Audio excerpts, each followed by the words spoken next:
Library.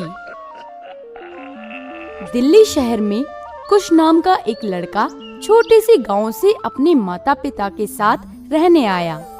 शहर में आते ही कुश के माता पिता उसका एक अच्छे से स्कूल में एडमिशन करा देते हैं। अपने स्कूल के पहले दिन कुश बहुत ही उत्साहित होकर स्कूल पहुंच जाता है, जहां उसकी मुलाकात सिमरन नाम की एक लड़की से होती है।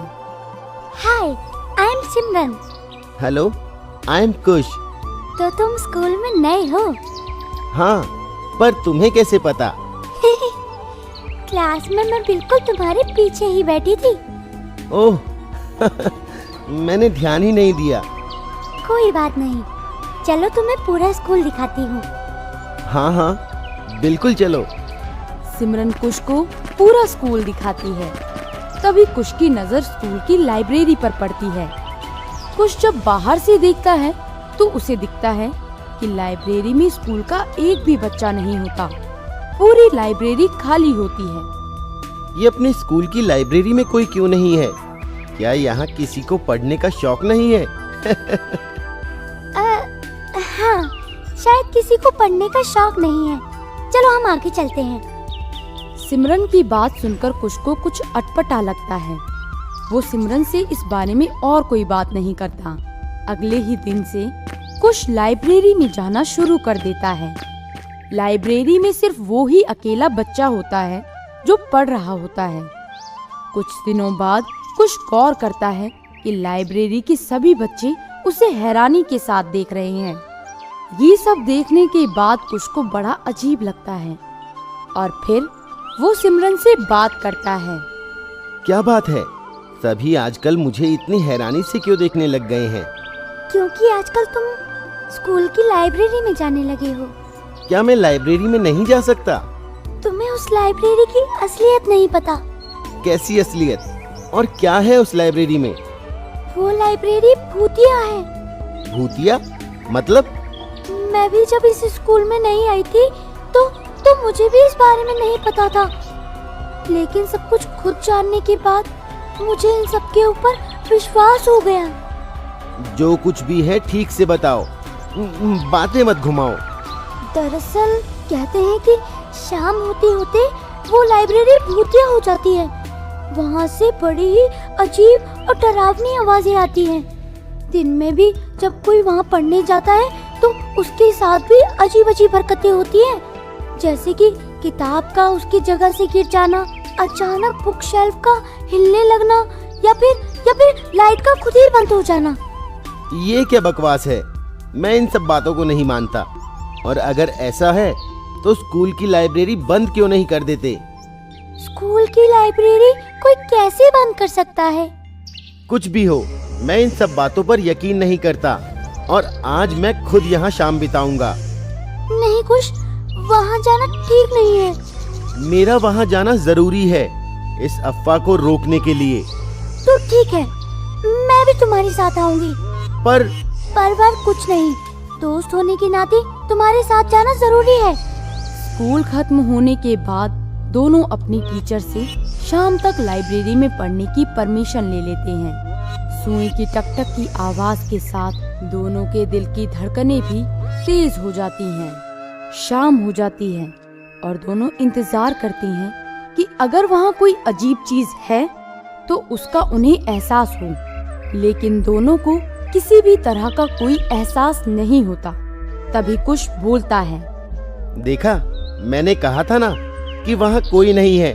तुम खामखा ही डर रही थी। जरूर स्कूल में किसी ने इस तरह की अफवाह फैलाने की शैतानी की होगी। चलो, अब हमें घर चलना चाहिए। कुश और सिमरन लाइब्रेरी से निकलने लगते हैं।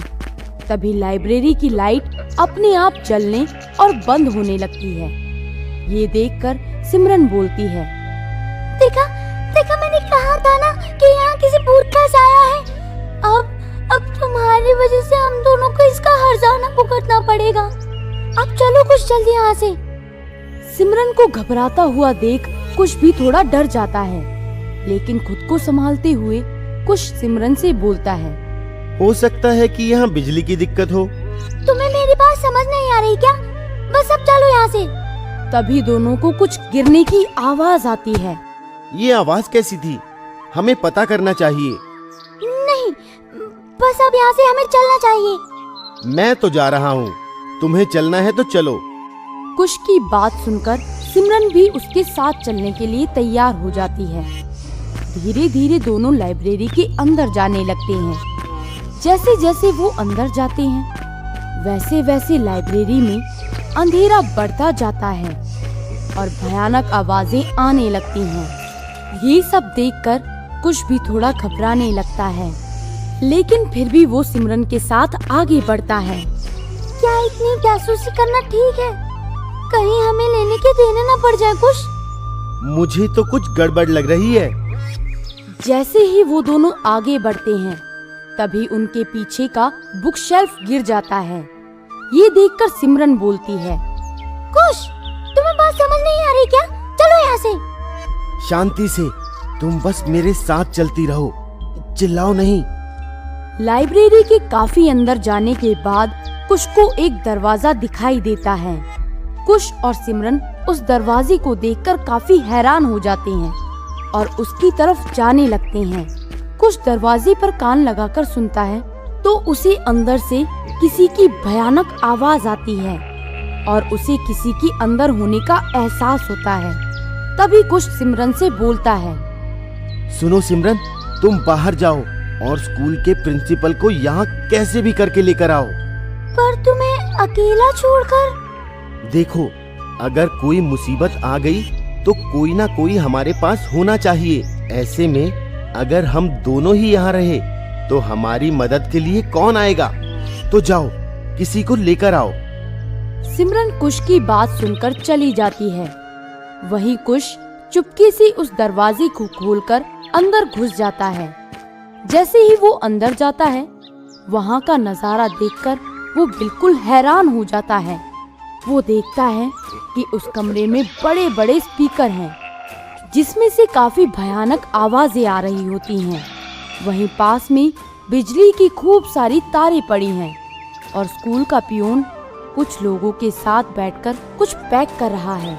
कुछ चुपके से और अंदर जाता है तो वो देखता है कि सारे किसी तरह का कोई नशीला पदार्थ बांध रहे हैं। ये देखकर कुछ सोचता है, अच्छा, तो बच्चों को इस तरह से डराने का काम ये लोग कर रहे हैं ताकि इनके इस व्यापार का पता किसी को न चल जाए। इसलिए इन लोगों ने ये सारी चाल चली है। कुछ तभी वहाँ जाता है। तुम सब लोगों का पर्दाफाश हो गया है। अब तुम लोगों की सच्चाई सबके सामने आ जाएगी। कुश को वहाँ देखकर सभी डर जाते हैं और कुश को पकड़ने के लिए भागते हैं। लेकिन इतने में सिमरन स्कूल के प्रिंसिपल और कुछ लोगों के साथ वहाँ मदद लेकर पहुँच जाती है। तब कुश बोलता है, प्रिंसिपल सर, ये है भूत की सच्चाई। हमारे स्कूल का ये पियून इन सब में शामिल है और अपने काले व्यापार को छुपाने के लिए इन सब ने ये चाल चली है। ये सब देखकर प्रिंसिपल पुलिस को फोन करके सभी को अरेस्ट करवा देता है और कुश की बहादुरी के लिए उसे पूरे स्कूल के सामने पुरस्कार भी देता है। उस दिन के बाद से कुश पूरे स्कूल में फेमस हो जाता है और स्कूल का हर बच्चा उसका दोस्त बन जाता है।